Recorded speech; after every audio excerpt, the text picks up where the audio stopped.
PK here. Today I'm here to talk about three things pretty specifically. The new Coleco Chameleon, which was announced. Dreamcast 2, which, I think most of us probably heard is not really a thing. And it's probably never going to be a thing. And I'm going to talk a little bit about Kickstarter. I thought these three things all kind of coincide together, so I thought that this seems appropriate to talk about all these three things in one video. So here we go. First, let's talk about the Coleco Chameleon. What is the Coleco Chameleon? As many of you probably know by now, that the Retro VGS team is coming back. They're bringing back the Retro VGS, but they actually, I guess, have gotten permission or something like that to brand it, use Coleco branding, actually. So it's going to be called the Coleco Chameleon, which is interesting. So it's a Coleco branded system. It uses an Atari Jaguar shell that uses a Wii U Pro controller. Well, that's interesting, to say the least. Obviously, Coleco and Atari Jaguar were not exactly super-powered systems, and I'd say the jury's my personal opinion is this jury's still out on the Wii U, honestly. We don't know what it'll do from now on. I don't know that it won't get some killer app a year from now. Who knows?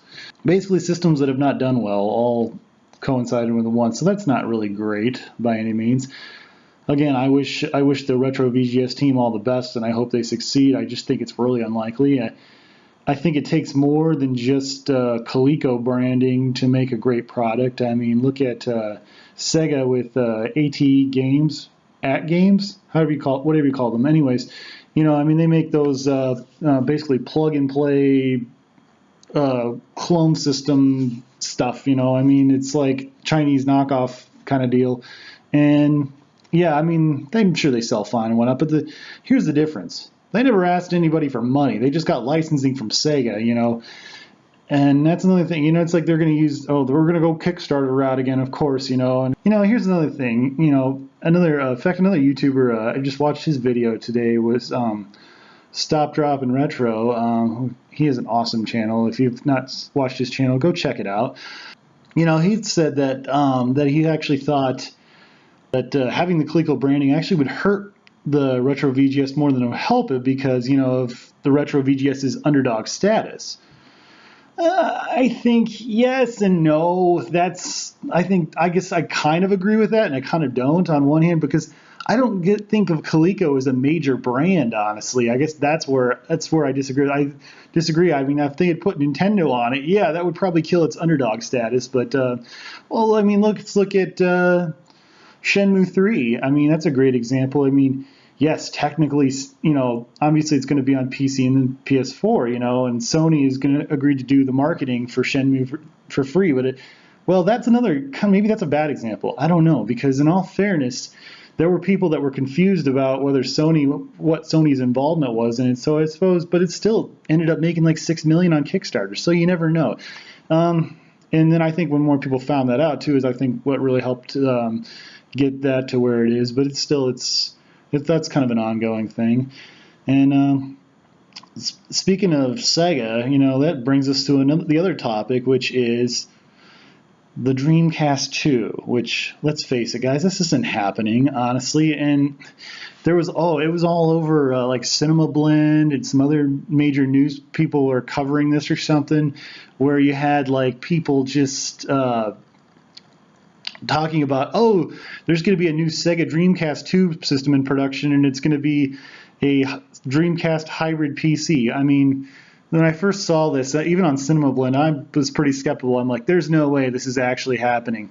Well, it was based on this change.org petition, and there was this guy, Patrick Lawson, who was going around to these major news people. I don't know. It was all really confusing, honestly. And in fact, there is, on the change.org petition, there was actually a letter put out from the starter of the petition, Ben Plato. They currently have 23,600 supporters now.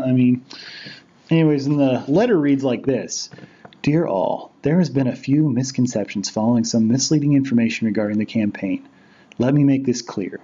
We are petitioning Sega and want as many signatures as possible. 2, When we hit a satisfied number of signatures, we will put forth a detailed proposal to Sega Japan, along with plans, designs, etc. 3. We have a developer on board willing to build the console, providing Sega give the green light. 4. The console is intended to be a hybrid PC Dreamcast system with updated specs and the ability to redraw games in high definition. 5.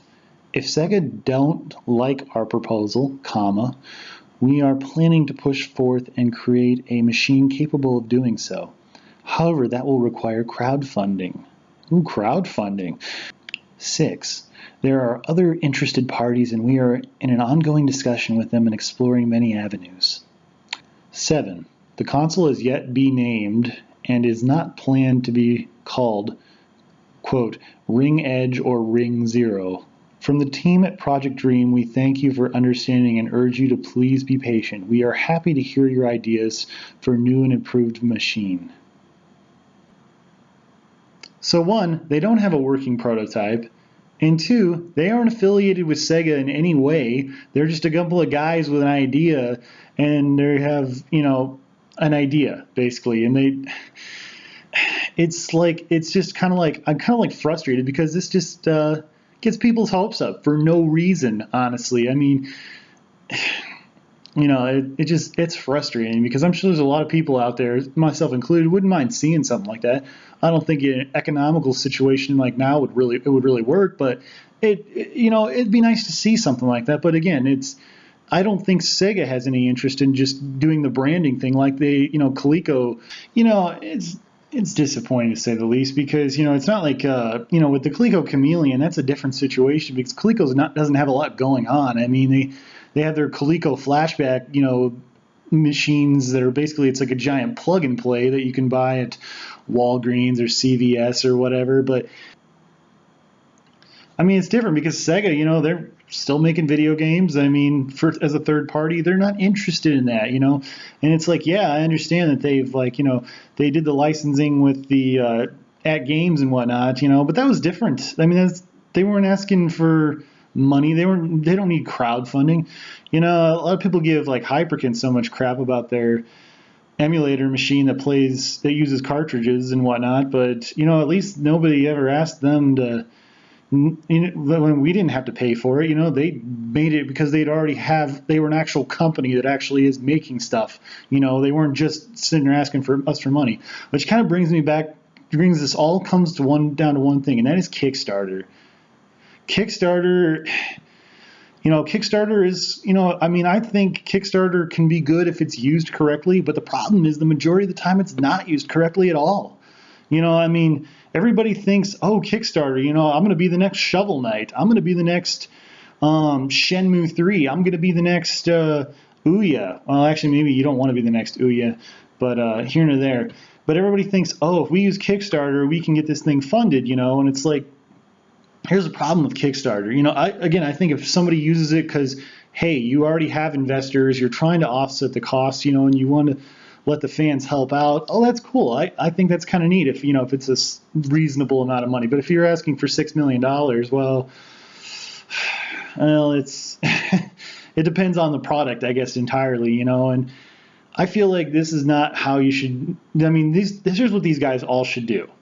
They should go find actual investors, start a company, and if they need to get, if they want the fans to help out or are asking for a little help from the fans, so be it. But having your entire project, be determined by Kickstarter is crazy, honestly, in my opinion. It's like if Kickstarter had existed 20 years ago, it wouldn't have existed at all, honestly, because any normal person would have been like, wait a minute, so I'm investing money in something, but I don't get any stake in the company whatsoever. I just get a couple of perks in a game, Most people would just be like, that's the most ridiculous thing I've ever heard.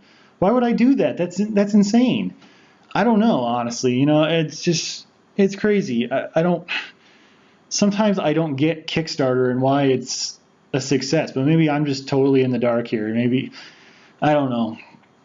And hey, I'm not judging anybody who's invested in a Kickstarter. I've done it myself. I invested in Mighty Number 9, which looking back on it was probably a waste of my $80 because, I was expecting it in April of 2015 and it's supposed to come out February, I wanted to say. I really don't know, honestly. And you guys get in the comments section, I'm sure I'll look it up. But yeah, and I'm like, wow, I could have just waited for a physical copy, like so many other games that I could have just waited for a physical copy to come out, because there's so many games but then again, you never know, honestly, because some games never do get a physical copy. Look at Scott Pilgrim versus the World. I mean, I'm glad I downloaded that game when I did, because now there's no other way to get it.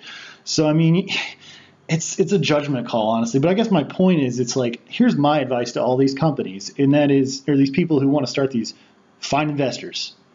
Find real investors. Don't rely on the fans alone.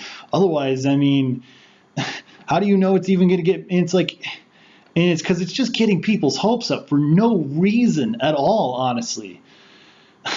And that's my thought on it. What are your guys' thoughts? Is the Coleco Chameleon a waste of money? The Dreamcast 2, is that ever actually going to happen? What do you think about Kickstarter, honestly? Is it just a giant... I don't want to say Kickstarter's cheery. I wouldn't say Kickstarter's e-begging either, because you actually get a product. You just get no piece of the company, which I think is kind of strange, to say the least. But what are your thoughts? I would like to hear what you guys have to say. Thank you so much for watching, and keep on gaming.